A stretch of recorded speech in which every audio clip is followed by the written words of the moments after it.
నమస్తే, welcome to Leo prime time debate. Mithun Reddy గారు నేను జగన్ కోసం ఆత్మాహుతి కన్నా సిద్ధపడుతున్నాడు. అదేవిధంగా రప్ప రప్ప అని చెప్పేసి జగన్మోహన్ రెడ్డి అనిపిస్తాడు. ఈసారి మనం వస్తే రక్తంతో హోలీ ఆడాలని చెప్పేసి అంటున్నారు. అదేవిధంగా మీ విధ్వంసం చూస్తానికి మేము సిద్ధంగా ఉన్నామని చెప్పేసి మరొకల ఫ్లెక్సీలు మనం చూస్తూనే ఉన్నాం. మొత్తానికి ఏంటిది? దీని గురించి మనతో మాట్లాడడానికి లియో ప్యానెల్లో ఉన్నారు సీనియర్ జర్నలిస్ట్ సత్యమూర్తి గారు, అదేవిధంగా పొలిటికల్ అనలిస్ట్ అంకంరావు గారు. సార్ నమస్తే. నమస్కారం సార్. నమస్తే. సత్యమూర్తి గారు, ఆత్మాహుతికైనా మేము సిద్ధం అని అంటున్న మిథున్ రెడ్డిని చూసినా, లేదా రప్పరప్ప అనే డైలాగులు చూసినా, మీ విధ్వంసం చూడడానికే మేము సిద్ధంగా ఉన్నాం అని చెప్పి పోస్టర్లు వెలిసినా, అసలు వీళ్ళంతా కూడా ఒక రాజకీయ పార్టీని నడుపుతున్నారా లేకపోతే ఉగ్రవాద శిబిరాలు నడుపుతున్నారా అర్థం కాని పరిస్థితుల్లో మనం ఉన్నాం. అసలుకి ఒక ఎంపీ అయి ఉండి ఇలాంటి మాట్లాడడాన్ని ఎలా చూడాలి? అంటే ఇంత సైలెంట్గా ఎందుకున్నానంటే, మద్యం కుంభకోణం జయించి మద్యం కుంభకోణంలో వేల కోట్ల రూపాయలు తను దోచుకొని తన చుట్టూ ఉన్న వాళ్ళకి దోచిపెట్టి అందరినీ సాటిస్ఫాక్షన్ చేసిన జగన్మోహన్ రెడ్డికి మరి ఇట్టగే ఉంటారు జనం. పెద్దిరెడ్డి మిథున్ రెడ్డి అంటే ఒక ఎంపీ అని మీరు ఏదో డిజిగ్నేషన్ చెప్పారు. ఒక ఎంపీ ఒక్కడే కాదు కదా, జగన్మోహన్ రెడ్డికి ఇతను రైట్ హ్యాండ్, తమ్ముడు లాంటి వాడు అన్నాడు, అదన్నాడు, ఇది అన్నాడు. మరి ఇద్దరు కలిసి దోచుకున్నారు. 30,000 మంది ప్రజల ఆరోగ్యాన్ని సర్వనాశనం చేసి 30,000 మందిని చంపేసి ఒక 60,000 మంది కిడ్నీలు, లివర్లు దోషం అయిపోయినా సరే మనకి వేల కోట్ల రూపాయలు సంపాదించి పెట్టాడు జగన్మోహన్ రెడ్డి. అతను తీసుకున్నాడు, ఇతనికి వీళ్ళకి ఇచ్చాడు. మరి వాళ్ళ దృష్టిలో మరి అతను దేవుడే కదా. ఇంకా మీరు ఈ ఫ్లెక్సీలు ఇక్సీలు అంటారా, ఇవన్నీ వీళ్ళే, ఈ దోచుకున్న బ్యాచే ఫ్లెక్సీలు పెట్టిస్తారు. ఎవడు కార్యకర్త ఎవడు లేడు అక్కడ. అక్కడ జగన్మోహన్ రెడ్డికి కార్యకర్తలు అటువంటి కాన్సెప్ట్ ఉండదు అక్కడ. అక్కడ వాళ్ళకి ఏముంటారంటే ఏ రోజుకి ఆ రోజే కార్యకర్తలు ఉంటారు, పే అండ్ డ్యూస్ అంతే. అటువంటి కార్యకర్తలు మాత్రమే ఉంటారు కాబట్టి వాళ్ళకి కార్యకర్తలతోటి సంబంధం ఏం లేదు. వాళ్ళకి అనుబంధ బాంధవ్యాలన్నీ ఇటువంటి ఆత్మాహుతి దళాలతోటే ఉంటాయి. వీళ్ళ ఏంటి ఎందుకు అంటే మరి దాదాపుగా 35,000 కోట్ల రూపాయలు నష్టం వచ్చింది జగన్మోహన్ రెడ్డి 5 సంవత్సరాల కాలంలో లిక్కరు కుంభకోణం చేయటం వల్ల. 35,000 కోట్లు ప్రభుత్వానికి నష్టం వచ్చింది అంటే మరి అందులో ఈ పెద్దిరెడ్డి మిథున్ రెడ్డికి ఎంత వచ్చి ఉంటుంది? ప్లస్ ఇంకొకటి ఏంటి అంటే చాలా విచిత్రమైన ఇది ఉంటుంది. పెద్దిరెడ్డి మిథున్ రెడ్డి దగ్గర డబ్బులు చాలా పుష్కలంగా ఉన్నాయి, కట్టుకుపోయినన్ని ఉన్నాయి. కానీ ఈ లిక్కర్ కుంభకోణంలో ఆ సొంత డబ్బులు కూడా వాళ్ళ విజయసాయిరెడ్డి వాళ్ళ అల్లుడి అన్న ఆ 100 కోట్లు ఇస్తే ఆ డబ్బులతోటి వ్యాపారం చేశారు. ఎంత సౌలభ్యం, ఎంత సౌకర్యం. మన డబ్బులు కాకుండా వేరే వాడి డబ్బులతోటి వ్యాపారం చేసి వాడికి ఆ డబ్బులు, వాడి ఇచ్చిన డబ్బులు కూడా ఎగ్గొట్టి లాభం మొత్తం పంచుకోవటం అంటే ఇంక అంతకన్నా సౌఖ్యం ఉంటుందా? జైల్లో ఉంటే ఉన్నాడు, ఏముంది, జైల్లో ఉన్నాడు, మళ్ళీ వచ్చాడు. జైల్లో ఉన్నప్పుడు వాళ్ళ నాన్న దిండు దుప్పటి అవన్నీ తీసుకెళ్ళి ఇచ్చొచ్చాడు. శుభ్రంగా పడుకున్నాడు. కొన్ని రోజులు జగనన్న జగనన్న జగనన్న అని జపం చేశాడు. మళ్ళీ బయటకు వచ్చాడు. మళ్ళీ మామూలే పార్లమెంటరీ కమిటీ తరఫున అక్కడికి వెళ్ళి వచ్చాడు. అసలు పెద్ద టాప్ మీటింగ్కి వెళ్ళి వచ్చాడు. అక్కడికి వెళ్ళి భారతదేశ గొప్పతనం గురించి చెప్పొచ్చాడు. చెప్పాడో చచ్చాడు మనకు తెలియదు, కానీ పంపించింది అయితే అందుకు. అక్కడికి వెళ్ళాడు, తిరిగాడు. శుభ్రం పొద్దున్న లేచిన దగ్గర నుంచి ఏసీ రూముల్లో ఉంటారు. 35,000 కోట్లు గవర్నమెంట్కి బొక్క పెట్టారు. అందులో ఎంత కొట్టేశారో తెలియదు, ఇంకా లెక్కలు తేలటం లేదు. మరి ఇన్ని సౌకర్యాలు ఇచ్చిన వాడి కోసం నేను ఆత్మాహుతి దళంగా మారుతాను. ఎందుకు మారుతావు నువ్వు? ఎందుకు మారుతావు అంటే నువ్వు దోచుకోవటం, దోపిడి దోపిడి దోపిడి. జగన్మోహన్ రెడ్డి పాలసీ అంతా ఏంటి అంటే నువ్వు దోచుకో, నాకు సంబంధం లేదు, దోచుకున్న దాంట్లో నాకు వాటా ఇవ్వాలి అనేది it's very clear cut. Terms and conditions క్లియర్గా ఉంటాయి. వాటా ఇవ్వటం కాదు, తీసుకొచ్చి ఇక్కడ పెట్టు, నేను ఇచ్చింది తీసుకెళ్ళు. అంటే ఇట్లాగే ఉండదు. వాటా అడగడు. వాటా అడిగితే నామోషి కదా, పార్టీ అధ్యక్షుడు కదా. అందుకని ఇటువంటి కార్యక్రమాలు చేసే వీళ్ళు ఎంపీ అయినా, ఎమ్మెల్యే అయినా, మంత్రులైనా, ముఖ్యమంత్రులైనా వీళ్ళు సమాజానికి హానికరం, పర్టికులర్గా ఆంధ్రప్రదేశ్కి హానికరం. అవును. సో అంకమరావు గారు, అంటే ఇలాంటి మాటలు మాట్లాడుతుందంటే ఆత్మాహుతి అవన్నీ కూడా వచ్చేవన్నీ ఇక్కడ కాదు, ఏదో ఉగ్రవాద శిబిరాల్లో కావచ్చు, ఇంకో దగ్గర కావచ్చు. జగన్ నిజంగా ఆత్మహత్య చేయడం ఎవడు? రాజశేఖర రెడ్డి చచ్చిపోయినప్పుడు ఎవడన్నా చచ్చిపోయాడా? వీళ్ళే నిజంగా ఆత్మహత్య చేయరు. వీళ్ళు పక్కన వాడిని రెచ్చగొడతారు, డబ్బులు ఇచ్చారే నువ్వు చచ్చిపోరా అంటారు. అది బ్యాచ్. సో అంటే ఇలాంటి మాటలు మాట్లాడుతున్నారంటే వీళ్ళు ఏ స్థాయికి సంబంధించి, ఆయన ఎంత దోచుకున్నారు, ఇందాక సత్యమూర్తి గారు చెప్తున్నట్టు ఎంత దోచుకొనిచ్చారు, ఎంత దోచుకున్నాడు, అందుకని ఈ మాటలు వస్తున్నాయంటే ఏం చెప్తారు? ఇప్పుడు సత్యమూర్తి గారు ఒక మద్యం గురించి చెప్పారు. గనులు కావచ్చు, ఇసుక కావచ్చు, విద్యుత్ కావచ్చు, ఈ మూడు పెద్దిరెడ్డి, మిథున్ రెడ్డి, అలాగే వాళ్ళ ద్వారానే నడిచిన కదా పెద్దిరెడ్డి రామచంద్రారెడ్డి, వీళ్ళిద్దరే కదా, వీళ్ళిద్దరు ఆధ్వర్యంలోనే జరిగినాయి కదా. కాకపోతే ఈ మద్యానికి సంబంధించి చెవిరెడ్డి భాస్కర్ రెడ్డిని దాంట్లో కూడా అతను ఒక భాగం అయ్యాడు. ఇవన్నీ దగ్గరుండి నడుపుకునే కార్యక్రమాల్లో చివరికి బయట వాళ్ళు ఎవరన్నా ఉంటే ఆ డబ్బులు ఎక్కడ తెలుస్తాయో అని చెప్పని మిథున్ రెడ్డికి సంబంధించిన మనుషులు మాత్రమే కదా పెట్టింది. మద్యం అమ్మకాల్లో కావచ్చు, మద్యం డబ్బులు వసూలు తీసుకొచ్చి ఇచ్చే కార్యక్రమాలు కావచ్చు, అతని సంస్థ తరపు నుంచే కదా ఇదంతా నడిపించింది.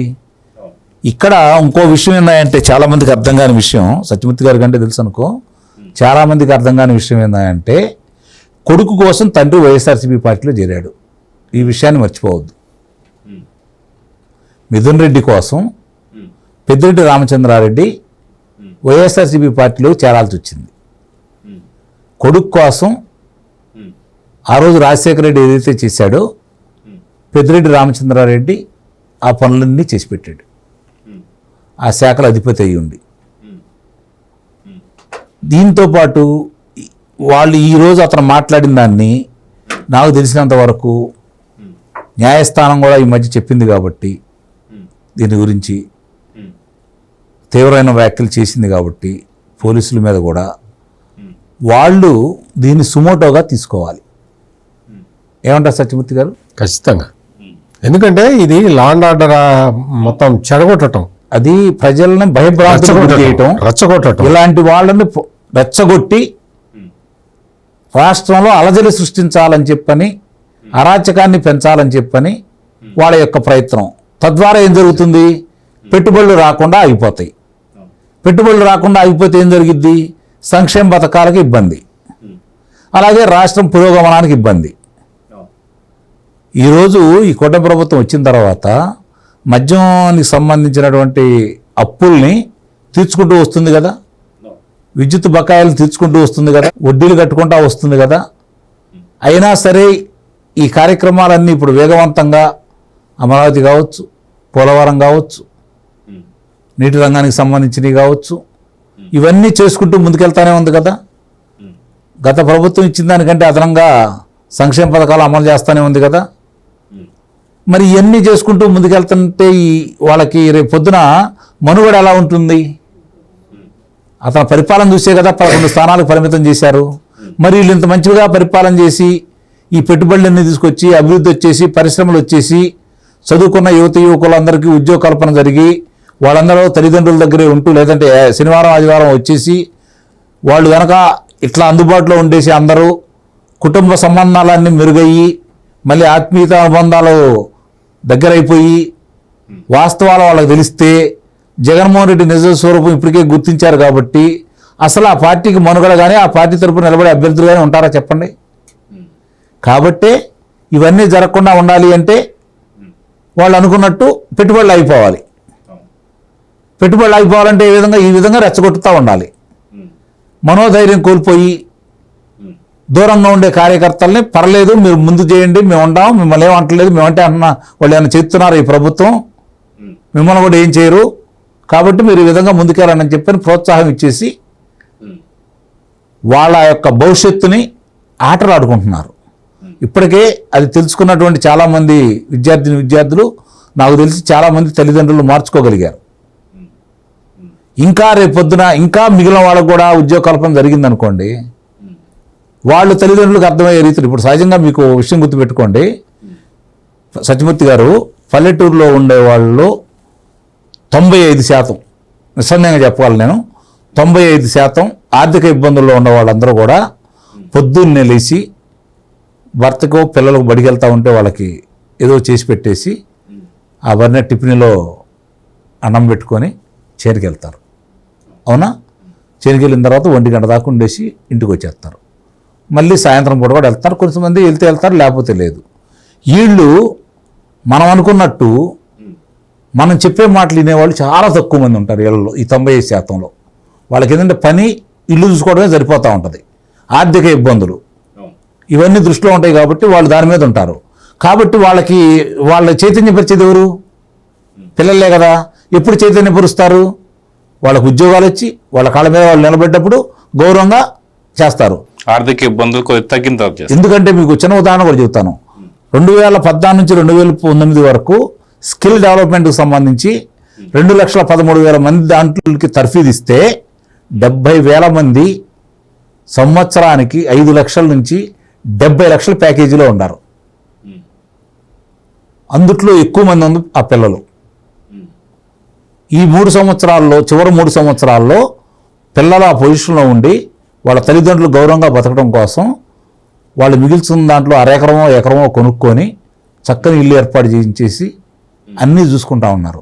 అలాంటి వాళ్ళలో మార్పు వచ్చింది కాబట్టే, వాళ్ళ పరిస్థితులు అర్థమైపోయినాయి కాబట్టే మొన్న ఎంతో కొంత మార్పు వచ్చేసి ప్రజలు పరిపాలన చూశారు కాబట్టి ఓట్లు వేశారు. రేపు పొద్దున్న ఇదే విధంగా ముందుకెళ్ళారు అనుకోండి, దాదాపు ఇప్పుడు 2 ఏళ్లలో 30-40% మందికి మళ్ళీ ఉద్యోగం వచ్చిందనుకోండి, అందరికి రాకపోయినా కూడా ఎంత పర్సంటేజ్ ఓట్లు దెబ్బతింటే జగన్మోహన్ రెడ్డికి? ఏ సత్యమూర్తి గారు? ఖచ్చితంగా. దీన్ని ఎన్ని చేస్తే అతని మీద నమ్మకం ఏర్పడింది అతనికి?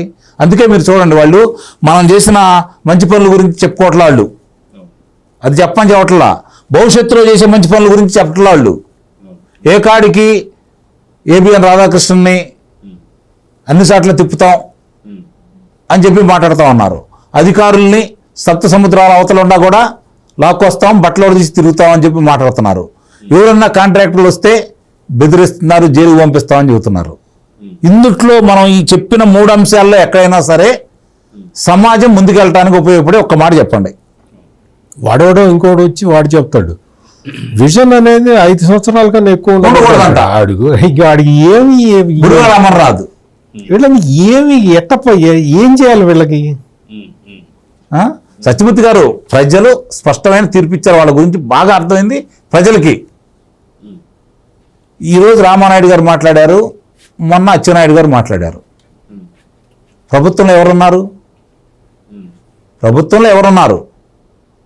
వాళ్ళ శిక్షలు చట్టబద్ధంగా, న్యాయబద్ధంగా, ధర్మబద్ధంగా అవన్నీ నిరూపించి శిక్షలు వేపిస్తే మీరు రేపు పొద్దున ఏం మాట్లాడాల్సిన అవసరం లేదు. ప్రజలు చూసుకుంటారు. ప్రజలకు మొత్తం అవగాహన ఉంది. మనకంటే తెలియగలరు ప్రజలు, ఈ రాజకీయ నాయకుల కంటే తెలియగలరు ప్రజలు. వాళ్ళకి విచక్షణ అనేది ఉంది. తప్పులు నిర్ణయించుకునే శక్తి వాళ్ళకు ఉంది. తప్పు చేసిన వాళ్ళకి శిక్షించే శక్తి వాళ్ళకు ఉంది. వీళ్ళు రక్షించవచ్చు, కానీ వాళ్ళు శిక్షిస్తారు. కాబట్టి వాళ్ళకి ఏమీ తెలియదు, పెద్దగా పట్టించుకోరు అనుకుంటే పుట్టి ముంచిద్ది. 2014 నుంచి 2019 వరకు ఏ విధంగా జరిగింది, వాళ్ళు చేసిన దుష్ప్రచారాన్ని ఎలా ప్రజలు నమ్మారు. కాబట్టి ఇది ఆదిలోనే కనుక వాళ్ళకి మన ఇబ్బందులు దృష్టిలో పెట్టుకొని ఆదిలోనే అణచకపోతే రాష్ట్రానికి తెలుగుదేశం పార్టీ తరఫున నష్టం చేసిన వాళ్ళు అవుతారు. ఎందుకంటే తెలుగుదేశం పార్టీ ఓడిపోయిన ప్రతిసారి విశాలాంధ్ర నష్టపోయింది, విభజిత ఆంధ్ర నష్టపోయింది. 1982కు ముందు ఆంధ్రప్రదేశ్ 1983 అనంతమూరి తారక రామారావు గారు జనవరి 9వ తారీఖు నాడు ప్రమాణ స్వీకారం చేసినప్పటి తర్వాత ఆంధ్రప్రదేశ్ని ఒకసారి చూసుకుంటే అర్థమైపోయింది ఏ పార్టీ వల్ల రాష్ట్రం ఉపయోగపడింది, ఏ పార్టీ వల్ల నష్టపోయింది అనేది. కాబట్టి దీన్ని చూసుకొని అయినా సరే ఇప్పుడున్న పాలకులు ఒక్కసారి రోజుకి 1 గంట అభివృద్ధి కార్యక్రమాలతో పాటు ఇప్పుడిప్పుడే కార్యకర్తలతో మమేకం అవుతున్నారు, పెద్ద అయినా చిన్న అయినా. వాళ్ళ వరకే పరిమితం కాకూడదు. క్షేత్రస్థాయి నుంచి శాసనసభ్యులు అందరూ కూడా వాళ్ళతోటి కలిసిపోతే వాస్తవ విషయాలు బయటకు వస్తాయి. మనం ఏం చేయాలి, ఎలా ముందుకెళ్ళాలి, ఎక్కడ ఇబ్బందులు ఉన్నాయి. ఇప్పుడు కాలువలు ఉంటాయి, ఆరోగ్య సమస్యలు ఉంటాయి, విద్యా సమస్యలు ఉంటాయి. ఇవన్నీ క్షేత్రస్థాయిలోకి వెళ్తేనే కదా తెలిసేది. అది వాళ్ళ దగ్గర నుంచి కదా అధికారులు ఏం చెప్తారు. అధికారులు అంతా బాగుంది, ఇంకేముంది, మీకు దేవుళ్ళలో కొలుస్తున్నారు, మీరు ఇస్తున్నారు, ఏం పట్టించుకోవట్లేదు అని అంటారు. కానీ అసలు ఆ సమస్యలు ఎదుర్కొనేది వాళ్ళు కదా. కాబట్టి ఇవన్నీ కూడా ఇలాంటి వాళ్ళు మాట్లాడకుండా ఉండాలి అంటే దుష్ట శిక్షణ, శిక్షణ రక్షణ అనేది తప్పదు, దేవుడికే తప్పలేదు. ఇప్పుడు ఆ స్థానంలో ఉన్నారు మీరు నిస్సందేహంగా. ఎందుకంటే ప్రజలకు మంచి చేసే వాళ్ళందరూ దేవుళ్ళే. ఇన్ని అభివృద్ధి కార్యక్రమాలు చేపడుతున్న మీరు, ఇన్ని పరిశ్రమలు తీసుకొస్తున్న మీరు, ఇన్ని విషయాల్లో ముందుకు భవిష్యత్ తరాలను ఆలోచించుకొని ముందుకెళ్తున్న మీరు ఈ విషయంలో కూడా ఆలోచించి కఠినమైన నిర్ణయాలు తీసుకుంటే తప్ప వాళ్ళకి ఎక్కడికక్కడ అడ్డుకట్ట పడదనేది నా యొక్క అభిప్రాయం. సత్యమూర్తి గారు, వాస్తవానికి తనను తాను గాయపరుచుకునేవాడు ఎదుటోని ఇంకేదైనా చేయొచ్చు. అటువంటిది మేమే ఆత్మాహుతి దళాల కింద మారుతామని చెప్పేసి అన్నాడు. రాష్ట్రాన్ని ఏమైనా సరే, ఎవరినైనా సరే, ఎంతమంది అయినా సరే ఏదైనా చేయొచ్చు. 2019-24 దాకా కూడా జరిగింది అదే. అప్పుడు ఏంటంటే చెప్పలా ముందు ఏంటంటే మా తండ్రిని కోల్పోయాం, మా బాబాయిని కోల్పోయాం అని చెప్పి నారాయణస్వర రక్త చరిత్ర అని చెప్పేసి అన్నట్టు ఇందాక అంకమరావు గారు చెప్తూ అక్కడ వాళ్ళు చేయాల్సిందంతా చేసి బాబాయిని తండ్రిని అడ్డం పెట్టుకొని ముందుకు వచ్చారు. ఇప్పుడు ముందే చెప్పేస్తున్నారు మేము ఈసారి వస్తే అంతా రప్పరప్పే, ఖచ్చితంగా గంగమ్మ జాతరే అని చెప్పేసి. ఇలాగా ఆత్మాహుతి దళాల కింద కూడా మేము మారుతామని చెప్పేసి అనే వాళ్ళు ఉంటే నిజంగా ఏం కానుంది అంటే ఏం చెప్తారు? ఈ ఆత్మాహుతి దళంతో పాటు ఇంకొక అతను, ఒక విశ్లేషకుడు ఉంటాడు, రాజకీయ విశ్లేషకుడు పేరుతోటి వైఎస్ఆర్ కాంగ్రెస్ పార్టీ కోసం పనిచేస్తూ ఉంటాడు.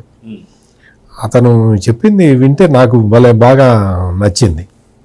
ఏమంటాడంటే అతని ఆర్గ్యుమెంట్ ఏంటి అంటే, ఇప్పుడు జగన్మోహన్ రెడ్డి వచ్చి లిక్కర్ పాలసీ అంటే మనకి బాగా లాభం చేకూర్చి పెట్టే లిక్కర్ పాలసీని తెచ్చాడు కదా. ఈ చంద్రబాబు నాయుడికి ఏమాత్రం తెలివితేటలు ఉన్నా చక్కటి పాలసీ, ఆ పాలసీని ఉపయోగించుకొని ఆయన కూడా బాగుపడచ్చు కదా అని చెప్తున్నాడు. ఇటువంటి ఎనలిస్టులని పెట్టుకొని మీరు చెప్పే రప్ప నరికేస్తాం అనే ఈ బ్యాచ్ని పెట్టుకొని ఇప్పుడు ఈ పెద్దిరెడ్డి మిథున్ రెడ్డి లాంటి ఆత్మాహుతి దళాలం మేము అని చెప్పుకునే ఈ ఫాలోయర్లను పెట్టుకొని వీళ్ళు ఏమి అసలు అది ఏమో నాకు అసలు అర్థమే కావట్లా.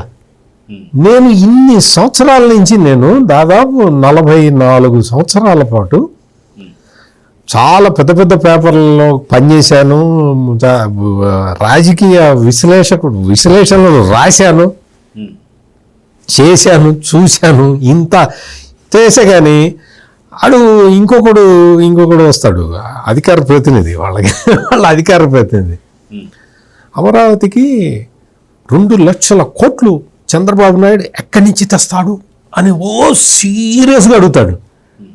అసలు నీకు ఎవడు చెప్పాడురా 2 లక్షల కోట్లు అవుతాయని? ఎవడరా చెప్పింది? ఎక్కడ చెప్పాడురా? ఏ డాక్యుమెంట్లో అన్నా అమరావతికి 2 లక్షల కోట్లు ఖర్చు పెట్టాలి అని ఉందా ఎక్కడన్నా చూపించు. అతను ఎంత తక్కువ చేసి చూపిస్తున్నాడంటే అమరావతిని, ఇప్పుడు గవర్నమెంట్ దాని ప్రకారం అఫిషియల్గా 30,000, ఆ పైన బేరాలు జరుగుతూ ఉంటే 6,000 అని చెబుతాడు ఆ అపరమేధావి.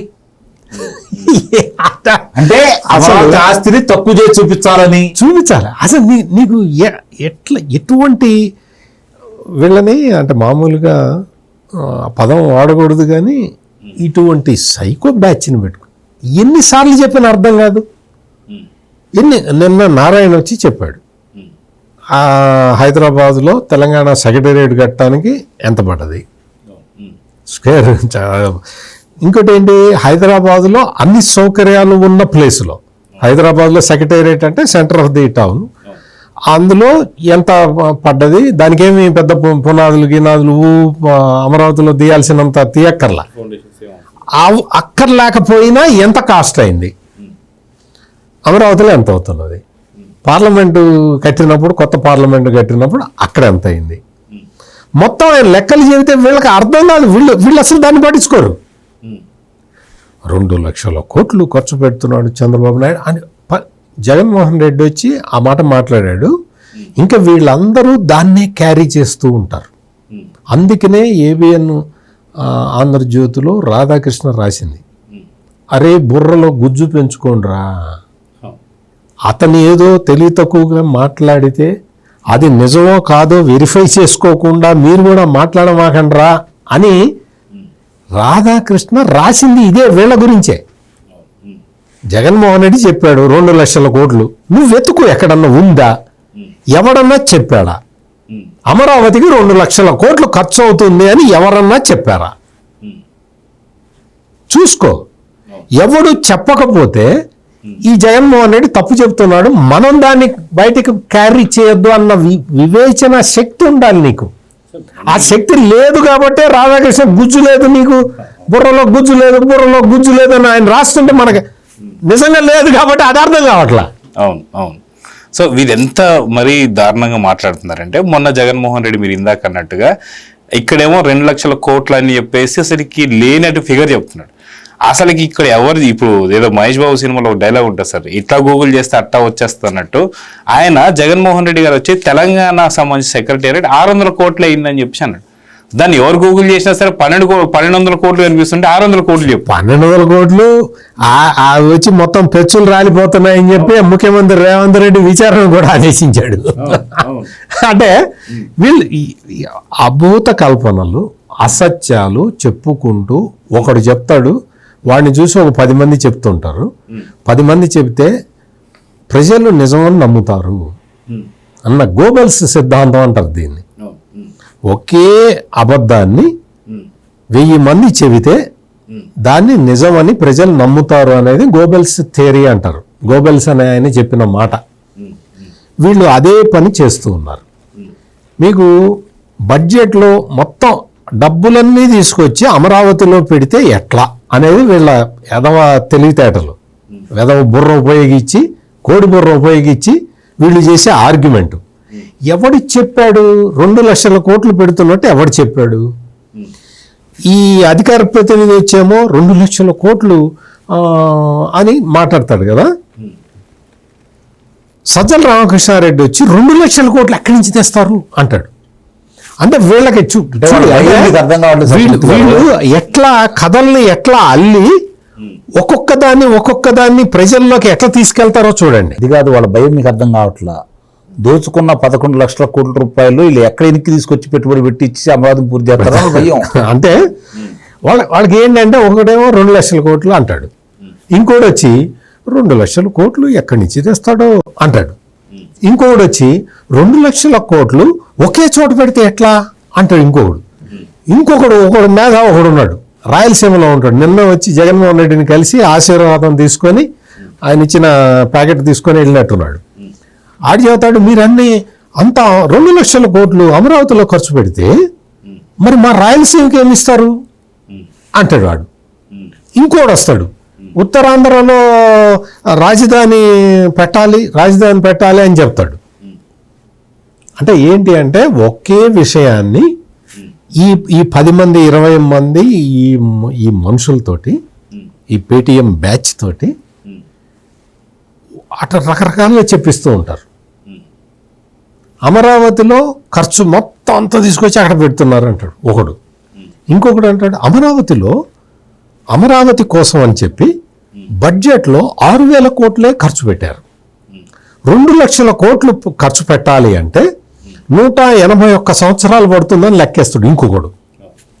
ఎవడు చెప్పాడరా నీకు 2 లక్షల కోట్లని? అమరావతిలో 2 లక్షల కోట్లని ఎవడు చెప్పాడరా నీకు? ఆ క్వశ్చన్కి ఎవడికి సమాధానం ఉండదు. మనం మొన్న కూడా చూసాం కదా, రాజశేఖర్ రెడ్డి పావురాల గుట్టలో హెలికాప్టర్ కూలిపోయి చనిపోతే జగన్మోహన్ రెడ్డి వెళ్ళాడా లేదా అని మంత్రి అచ్చెన్నాయుడు అడిగాడు. వెళ్ళాడా లేదా ఎవడు చెప్పడు. బొత్స సత్యనారాయణ వచ్చి నేను వెళ్ళాగా, మా ఆవిడని తీసుకొని నేను వెళ్ళా అంటాడు. నువ్వు వెళ్ళలేదు ఎవడు అన్నాడు? జగన్ వెళ్ళాడా లేదా? ఎక్కడ ఉన్నాడు అప్పుడు?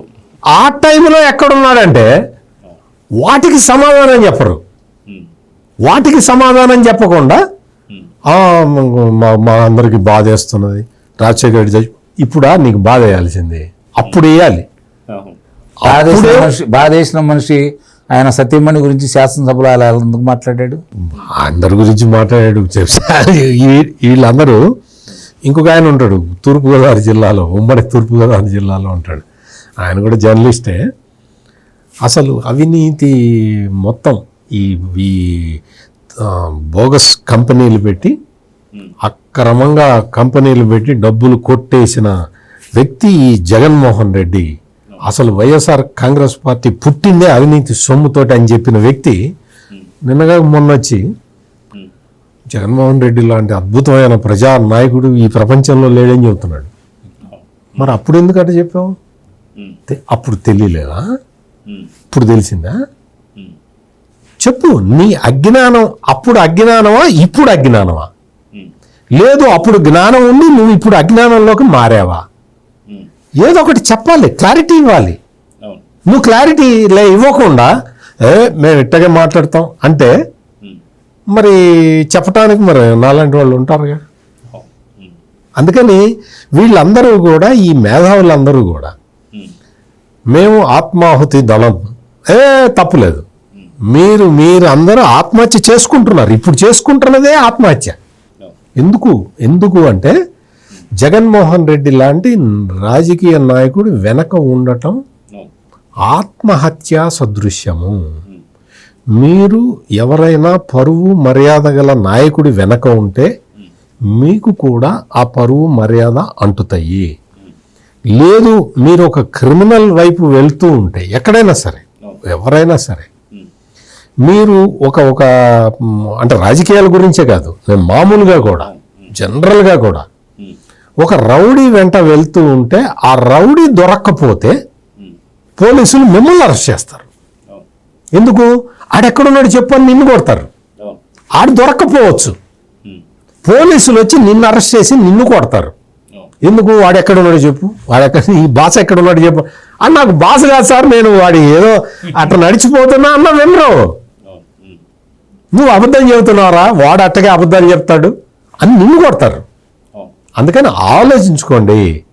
ఈ చెత్త మాటలు మాట్లాడుకుంటూ అమరావతి మీద బురద జల్లుకుంటూ మీరు జగన్మోహన్ రెడ్డిని వెంటేసుకొస్తాను అంటే మాట నిలకడ ఉన్న వ్యక్తిని వెంటేసుకురావటం వేరు, మాట నిలకడ లేని వ్యక్తిని నేను సపోర్ట్ చేస్తానంటాం వేరు. ఎందుకు అంటే జగన్మోహన్ రెడ్డికి క్లారిటీ లేదు. ఆయనకు ఉన్నది ఒక్కటే క్లారిటీ ఏంటి అంటే, చెప్పమంటారా? సీక్రెట్ చెప్పమంటారా? జగన్మోహన్ రెడ్డికి క్లారిటీ దేని మీద ఉందో చెప్పమంటారా? జగన్మోహన్ రెడ్డి క్లారిటీ దేని మీద ఉంది అంటే సిమెంట్ కంపెనీ నడపటం ఎట్లా అనే దాని మీద క్లారిటీ ఉంది. ఇంకొకటి జల విద్యుత్ కేంద్రాలు ఎట్లా నడపాలో క్లారిటీ ఉంది. ఇంకొకటి కొన్ని మైన్స్ ఉన్నాయి, అవి వాటి నుంచి ఎట్లా ప్రాఫిట్ తీసుకోవాలో క్లారిటీ ఉంది తప్ప ఇంకోటి కూడా సార్, అబద్ధాలతో పత్రికలు ఛానల్ అది అంటే నాకు తెలిసిన 3 చెప్పా, మీకు ఇంకో 30 తెలిసి ఉండొచ్చు, అంకమరావు గారికి ఒక 60 తెలిసి ఉండొచ్చు. జగన్మోహన్ రెడ్డికి క్లారిటీ తక్కువ కొన్ని విషయాల్లోనే ఉన్నది. అందుకని మీరందరూ పెద్ద పెద్ద బాధ్యతల్లో ఉన్న వ్యక్తులు చూసుకొని అడుగు వేయాలి.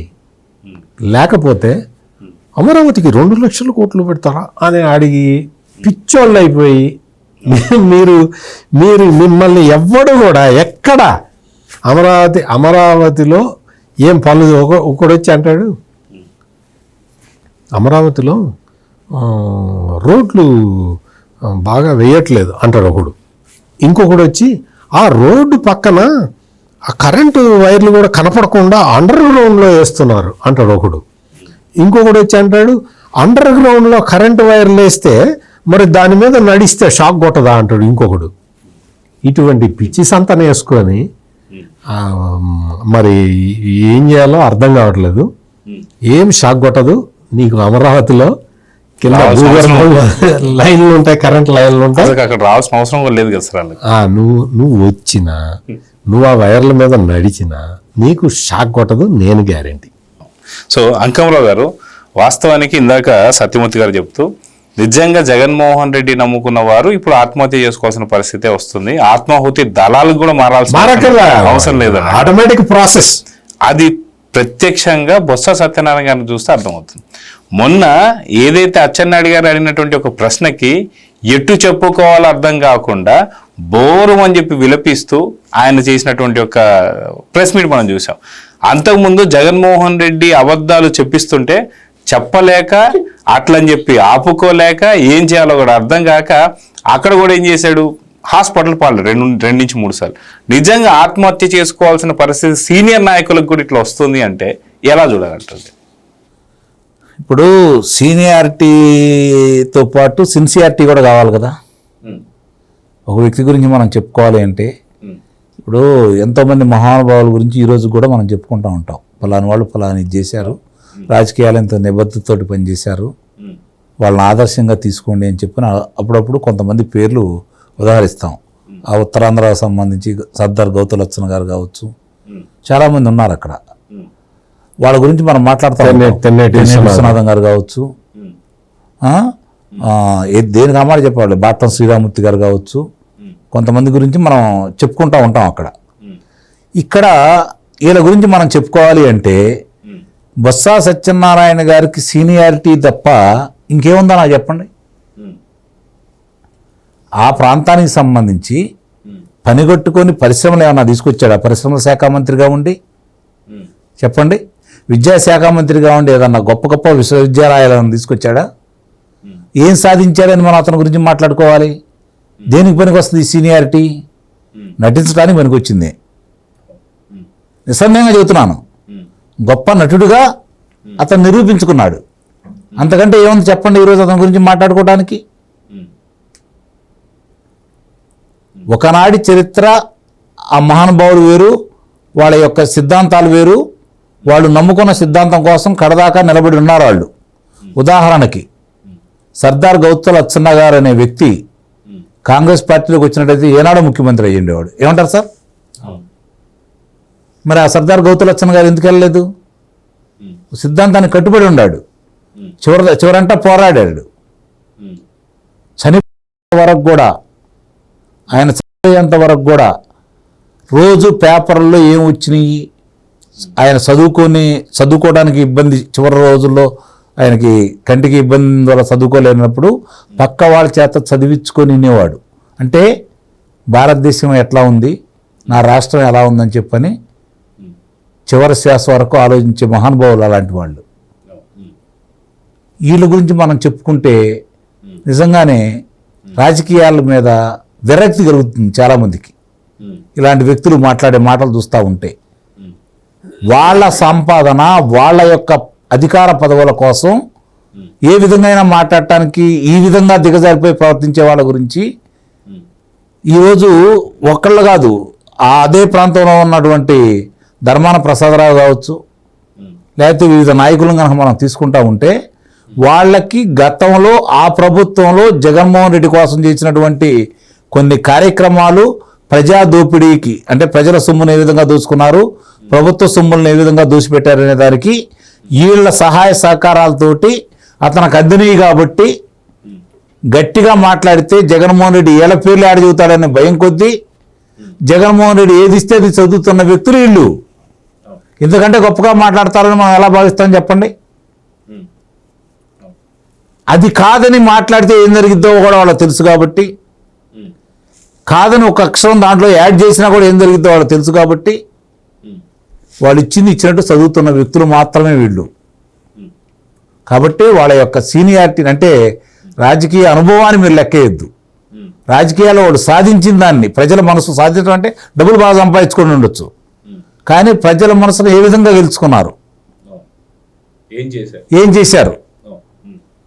నిజంగా ప్రజాప్రతినిధి అంటే సరే ఈ మధ్యకాలంలో వచ్చిన వాళ్ళు మనం చూసుకుంటా ఉంటే నిమ్మల రామానాయుడు గారిని తీసుకుందాం. 2019లో గెలిచాడా లేదా? మరి నువ్వెందుకు ఓడిపోయావు 2014లో? ఇప్పుడు ఎందుకు ఓడిపోయావు 2024లో? మంచి పనులు చేసిన వాళ్ళు ప్రజలైతే మర్చిపోరు కదా. ఇక్కడ వీళ్ళ మనస్తత్వాలని అంటే ఒక గాలి వచ్చినప్పుడు గాలివాటంలో గెలిచిన వాళ్ళు నాయకులు కాదు, ఎదురొడ్డి పోరాడి గెలిచిన వాళ్ళు నాయకులు. ఎప్పుడైనా సరే ప్రభుత్వాలు తప్పు చేస్తుంటే ఆ తప్పులను ఎండగట్టి, లేదంటే వాళ్ళు అధికారంలో ఉన్నప్పుడు వాళ్ళ ప్రభుత్వాలు తప్పులు చేస్తుంటే కాదు మీరు ఇలా పొరపాట్లు చేస్తున్నారు, ఇది ప్రజలకు ఇబ్బంది, సమాజానికి ఇబ్బంది, రాష్ట్రానికి ఇబ్బంది, దీన్ని సరి చేసుకోండి అని చెప్పని శాసనసభ సాక్షిగానో లేకపోతే వాళ్ళ అంతర్గత మీటింగ్లలో వాళ్ళని దారిలో తీసుకొచ్చిన వాళ్ళు, మంచి పనులు ప్రోత్సహించ చేసిన వాళ్ళు శాశ్వతంగా నిలబడి ఉంటారు. గెలుపోవడం అనేది తర్వాత విషయం, కానీ ప్రజల మనసులో స్థిరస్థాయిగా నిలబడి ఉంటారు. ఇప్పుడు బొత్స సత్యనారాయణ చూస్తూ ఉంటే ఏం జరుగుతుందో కూడా మనకు అర్థమైపోతానే ఉంది. ఒకటి మాత్రం చాలా స్పష్టంగా ప్రజలైతే తీర్పు ఇచ్చారు. ఆ తీర్పు వాళ్ళకు కూడా అర్థమైంది. వాళ్ళు సాలిగూడులో ఇరుక్కొని ఉన్నారు, పులి నోట్లో తలకాయ పెట్టున్నారు, మొసల మీద ఎక్కువ ఉండాళ్ళు. ఏం జరిగింది ఇప్పుడు? పులి మీద స్వారీ కూడా అదే పరిస్థితి కదా. కింద పడితే పులి మింగేసిద్ది, జారి పడితే మొసలు మింగేసిద్ది. కానీ వాళ్ళ పరిస్థితి అట్లా ఉంది. అందుకని ఈ విధంగా మాట్లాడుతూ ఉన్నారు. నా వరకు నా అభిప్రాయం ప్రకారం ఒక ఆంధ్ర రాష్ట్ర పౌరుడిగా వీళ్ళు ఇలానే మాట్లాడాలా, ఇలానే ప్రవర్తించాలని చెప్పి నేను మనస్ఫూర్తిగా కోరుకుంటున్నాను. ఎందుకంటే వైఎస్ఆర్సీపీ పార్టీలో ఉన్న వాళ్ళ ప్రతి వాళ్ళను కూడా ప్రజలు రాష్ట్ర ద్రోహులుగానే చూస్తున్నారు. రాష్ట్ర ద్రోహులుగానే చూస్తున్నారు. ఉంటారు, ఏ పార్టీకి ఆ పార్టీ అభిమానులు లేరని నేను అన్నాను. తటస్థులు ఎటు మళ్ళీతేనే అటు ప్రభుత్వాలు వస్తూ ఉంటాయి.